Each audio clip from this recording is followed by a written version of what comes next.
Hi, I'm Vicki Westling here with City Speaks. City Speaks is a show that's brought to you by Mayor Wilfred Rosas for the residents, for the city of Dunkirk and the surrounding area, to let you know what's happening, what's going on in our area, and what's important. This month of October, we are going to feature the candidates for Chautauqua County, for the Chautauqua County Executive and our Chautauqua County District Attorney. So we want you to know what's going on because of this election process, and as such, in order to provide you with the information that they have to share. City Speaks will also feature not only this show, but we'll also bring you the shows where the candidates have spoken with Doc Hamels out of Mayville. So make sure you keep tuned in to Spectrum 1301. Having said that, we are fortunate today to have our current district attorney, Patrick Swanson. Good afternoon. And good afternoon. How are you doing today? I'm good. It's kind of a busy time. It's always a busy time. Always a busy time, I'm sure. We're going to start out pretty quickly now. I just want you to briefly tell us a little bit about you, about why you're running for re-election to this position. Well, I grew up down in Sherman. I'm a lifelong Chautauqua County resident. My wife's family's Panama area. She went to Panama High School, where our families have known each other for quite some time. Her dad and my father went to high school together. So my wife and I got married about 18 years ago now. We moved to Memphis, where she got her optometry degree. She's an eye doctor. And I went to law school there after teaching high school physics and math for just under 5 years. I was a criminal defense lawyer there. My father-in-law got sick. We moved home. My wife now works up in Hamburg, and I originally worked for about a year up in Buffalo in the Erie County DA's office and got hired down here, and I've been down here since 2012. And the position itself, I ended up at the acting DA back in 2016. And then I ran for election during that 2016 year and was sworn in on January 1st of 2017. I come from a family that's dedicated themselves to public service. Both my parents were teachers. You know, this job really allows me to feel like I make a difference in the community that has given really me so much. Well, that's wonderful. You know, and because you have been the district attorney now for this term, tell me a little bit about what is your vision, what are your goals for this position and for the county? Yeah, you know, when you look at the DA's offices around the state and around this country today, what you're going to see is a very robust community outreach program, educational component to the public, as well as looking for creative solutions in prosecuting, whether it be assisting people with their addictions, and what we have here in Dunkirk, we have the opiate court, or alternative type sentencings where the focus is on rehabilitation. You know, at the same time, you still have that component of crime and punishment. That's still very real part of what we do. But you know, the overall vision I have for the office is to be able to really reach the community so that they know what we're doing, so that they trust what we're doing. And I think in today's climate, that may be more important than ever. Sure. You know, and certainly keeping us safe is important. Now, you've had some time. Tell me about some of the policies, the one that you're most proud of or that you think has made the biggest difference, and what kind of policies you would enact or you would implement should you be reelected. When I took over, you know, we did a pretty thorough evaluation of our staffing levels. You know, one of the things that I've really focused on is with the county legislators trying to get the resources that we very, very badly need to deal with the crime rate that we have here in Chautauqua County. That's been one of my things. But we did institute some policies on violent crime, which we think has served us well, especially people with gun crime. We have a very good relationship with our U.S. Attorney's Office up in Buffalo, our law enforcement partners up there. And it's very important to me that relationship has gotten to where it is because they're able to do a lot for us, because they have the resources. The federal sentencing guidelines are far more severe. So if we have somebody that's of particular concern here and there's a federal component to the criminal behavior, we'll always look to our partners to assist us. That's one of the things that I'm very proud of. We have an overdose response initiative with them where we are working with federal agents and with U.S. attorneys up there on cases where people overdose here, and we try to build a case for them because the statute they have when you sell drugs and someone overdoses and dies is far more severe than what we could do here on the state side. So that's one of the other things that I'm very pleased that we've been able to do.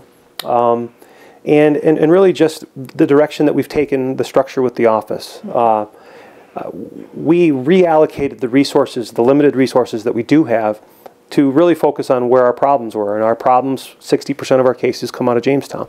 So instead of tasking 4 different prosecutors out of the 12 that I have to work down there, we now have 7 that touch Jamestown in some way, whether it be sex crimes, domestic violence, drug crimes, felonies, violent felonies. But we have 7 different attorneys now that will periodically have cases out of Jamestown, and I think that's served us well as well. So now, do they specialize in a particular area, so that if there's a sexual assault or a burglary or something else, so you'd have a specific person for that?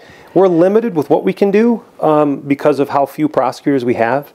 But we do have 3 different prosecutors right now that essentially specialize. We have a sex crimes prosecutor, we have a felony drug sale type, a narcotics prosecutor, and then we have a domestic violence prosecutor. And I say we're limited because with the number of cases that we have, other offices around the state that have the same number of cases as us, they have anywhere between 18 and 25 lawyers, and we only have 12. So we're left kind of behind the 8 ball when it comes to resources and what we can task and assign prosecutors to do on a specialized basis.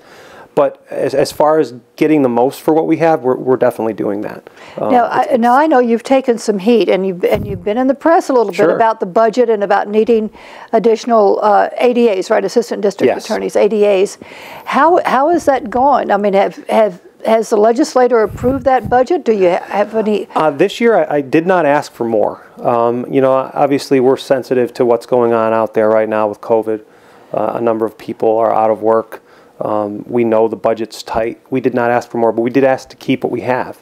You know, I say that because of the 62 counties that exist in New York State, Chautauqua County has the highest caseload per prosecutor. We average about 287 cases per attorney. Of that caseload, which ones? How do you allocate those? Do you handle a certain amount, and which ones do you deal with personally? I handle typically the homicides, the most serious offenses, or anything involving a death. Typically, I will handle. I will, from time to time, assist with an attempted homicide. We had a case down in Jamestown where a woman was significantly burned by her significant other. And I manage that with another ADA, but primarily that's what I'm doing, as well as all the other administrative things that come with the job of being the district attorney. But no, we allocate first by jurisdiction, because we have to cover, there are 32 local courts in Chautauqua County. So we have that task in and of itself is pretty great to deal with when you only have 12 attorneys. So we got to make sure all those are covered. And then we have the felony caseload that comes in from all over those same places. And we assign people to various regions of the county. You know, that's not the most effective way to do it. Unfortunately, it's the only way we can do it because of the limited numbers of people that I have that I can assign out. Okay. Tell me a little bit about where you stand. You had mentioned guns.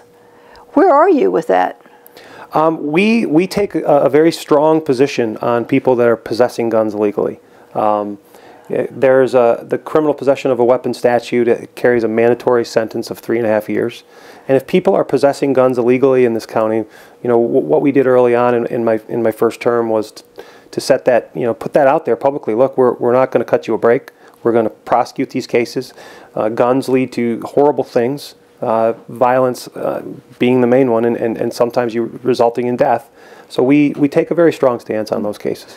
Okay, and do you have a lot of that? We have seen an uptick in the number of gun charges, particularly this year. And shooting cases are up statewide about 66%. Do you attribute part of that to COVID, to what's happening with COVID? I attribute most of that to our bail statute. The bail statute is failing on a number of levels. Most importantly, in the area where I think it's failing the worst, is when you have someone who's involved in the legal narcotics trade. The bail statute does not allow us to get bail on them for a felony drug charge. And while it's not classified as a violent offense in the New York State penal law, we all know that violence surrounds drug sales. And what I think you're seeing statewide, and that's why I brought up the statewide statistic, is what you're seeing statewide is an increase in those shootings because the drug trade is becoming more violent because these folks are being arraigned and then released right back out in the community to try and find the person who snitched on them. And we're seeing problems statewide because of that. Our shooting numbers are through the roof. Well, and you know, and bail reform is one of the things that I had spoken about with your opponent. So where are you? Can you make any changes? I know that's something that comes down from the state. What are you doing about that? Yeah, you know, I've been very fortunate. You know, I'm one of the younger DAs in the state, and I got involved very early on with a group called the District Attorneys Association in New York State. They've been around for about 110 years now, but essentially it's the 62 prosecutors. They meet bi-yearly. It's a group that it really is focused on educating all of the district attorney's offices because some are very limited in their resources like ours.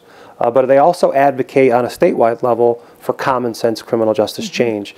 And 2 years ago, I was selected to be on the board of directors for the District Attorney Association, something that I'm very proud of and something that I work hard on because I think it's important that as the DA, you have a voice that people listen to. And I choose to use that voice to talk about, you know, what I see going right with what the legislature is doing or what I see is going wrong. And what we've seen over the last couple of years is an imbalance in the criminal justice reform that's coming out. Now, the other thing that's happening, because of all the activity nationwide, there's this push for police reform. And I know you have to work across the board with all the various law enforcement agencies. What's your relationship with those agencies, and where do you stand on police reform? Yeah, you know, there's always, you know, I think what my common answer to this is there's always going to be room for reform. We can make things better, I think, every single day. New York passed some legislation that aims to do that. Did they hit it right on the mark? Probably not. One of the things they passed was the repeal of 50A, which is essentially the release of it protected the police personnel files, and it's releasing that to the public. I think they went a little too far with that, mostly because it permits the release of unfounded complaints. So if somebody makes a complaint against a police officer, and it's not true or it's unfounded, that's going to get released. I don't know what purpose that's serving. Now I'll tell you this: I have no room for bad cops. You know, and just like any profession in this world, there are bad cops. Here in Chautauqua County, we're very fortunate that we have the large majority of them are good people. They do a good job, but there's always the few. And I you know, my job as the DA is to not only prosecute people that are violating the law, but if they happen to be a police officer at the same time, my obligation is to do that as well. And what kind of relationship do you have across the board with all those law enforcement agencies? Because I know, you know, you have to work with them. Sure. Right? Yeah, you know, we've worked on that relationship over the last 4 years. You know, one of the things I was able to do was to make sure that we were getting in front of them to educate them on the you know, the mountain of criminal justice change we've seen in 4 years. You know, we've seen raise the age legislation come through. We've seen bail reform and discovery now 2 times over, and now they have sweeping police reform. And one of the things we were able to do was get out in front of the police office, you know, the local police departments, and assist them in preparing for these changes, advising them on what the law says. And really, that was key with discovery reform, because that's where we get all their information and we get it out. And that got accelerated, really accelerated. So we had to make sure that there was a conduit for them to get that information to us so that we could satisfy our obligation as prosecutors and get it out to defense counsel. And I spearheaded that. I led that development. You know, we utilized some software that the New York State Prosecutors Training Institute developed. We educated our local departments on how to use it, and it's worked quite well since January 1st. Talk to me a little bit about the record in the DA's office. I know that we've had some real high-profile cases that have come out, that have come down, and they've either been, you know, you feel like that they really, whether the plea bargained or there were other kinds of issues. What would cause that? Tell me a little bit about your Sure, it's interesting. I was reading a message from the District Attorneys Association president just today, and the common misconception in the public is that our primary goal is to win and win at all costs, and that's not what we do as district attorneys. We're in the constant pursuit of justice. We rely on a system that is designed and that presumes that the defendant is innocent, and that's the way the system should be designed, and that's the system that we work within. And there's this expectation, I think, in the public that if somebody gets charged with the crime, they should just be found guilty. You know, I think those in law enforcement know that it doesn't work that way. You know, we sit behind the quality of our proof, the quantity of our proof. Some cases don't have a lot of proof. But our job is to fight for that justice. If we believe in it, we fight ethically, we fight fair. And you know, we have high-profile cases in every county across the state, and you know, if you take a sampling across the states, across the counties of the state, you're going to see that prosecutors' offices do not win all the time. The system is not set up that way, and nor should it be. You know, the only thing we can say is that we're going to bat every day for the people that live here, for the victims that are victimized, and we work hard. We do it the right way, and you know, I think every day the people that work for me go home knowing that that's what we're doing. And it's hard, and you know, some days it's hard because you get public criticism, and from within the office, you know, the criticism, in our opinion, is unwarranted. You know, we know things that people not handling our cases don't know, and then that's coupled with the misconception that we should just win. And why do we plead cases? Well, we had 3,500 cases last year, and we have 12 prosecutors. And there's not a district attorney's office in the United States that doesn't plea bargain cases. It's a necessity. But I think if you look at our crime data and our crime statistics, we are at or above the New York State average on our conviction rate. We're below the state average on our acquittal rate. What are those? What are those averages? Do you know? Ours is 80. We have a conviction rate over the last 4 years, a criminal conviction rate of 81%, when the state average is 61. So we're 20 points higher than the rest of the, well, not the rest of the state, but the state average. And our acquittal rate is 0.24%, and the state average is 0.3%. So, you know, what I take away from our crime data that I look at and that I see every year that comes out, I see us at or above the state average on almost every category there is to measure a DA's office. And we're doing that when we have almost double the state average of cases. The state average in cases is 154.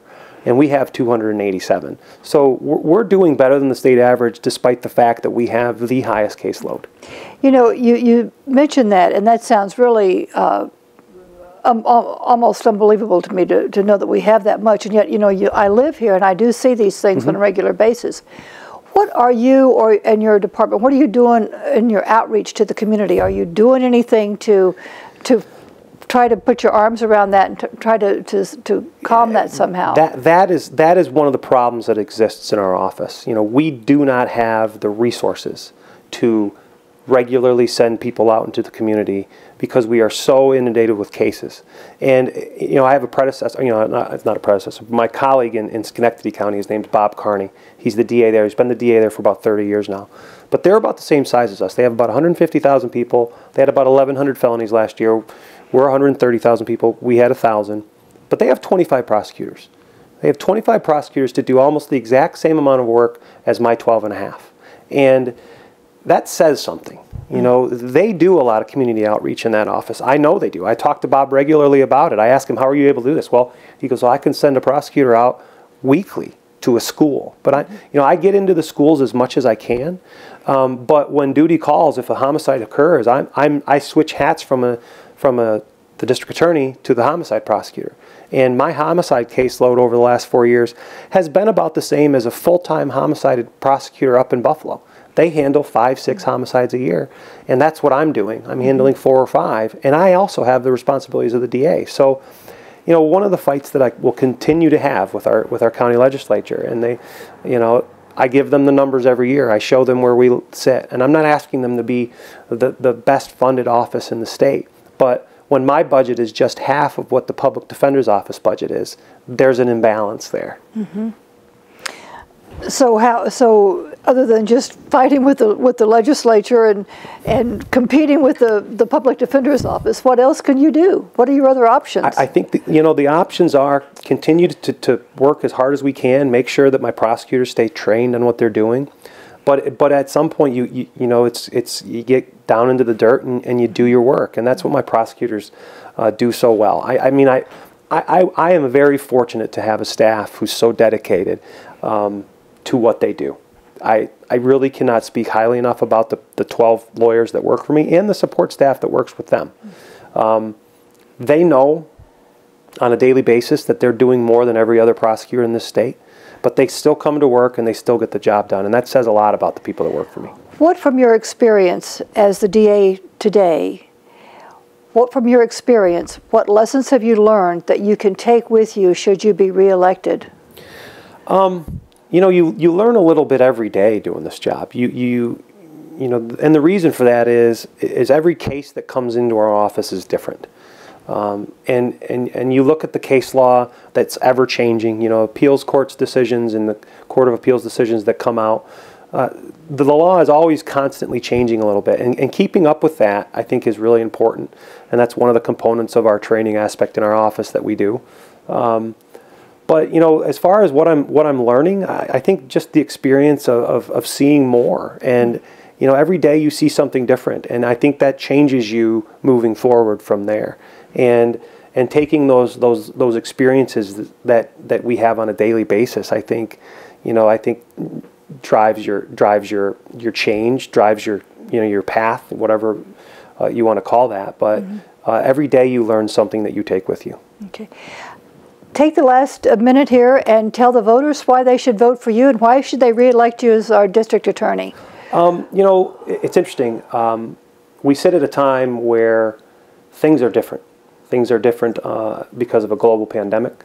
Things are different because of social change that's much needed.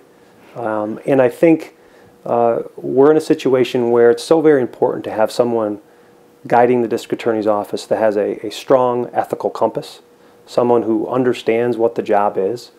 And the reason I say that is because during this time of such social change and criminal justice change, in the middle of a pandemic when caseloads are historically high and backed up, you need someone there who is going to do the job the right way, to ensure that the people who work for them do the job the right way, so that justice can be found for each and every person here in Chautauqua County. I'm committed to that. I've always been committed to that.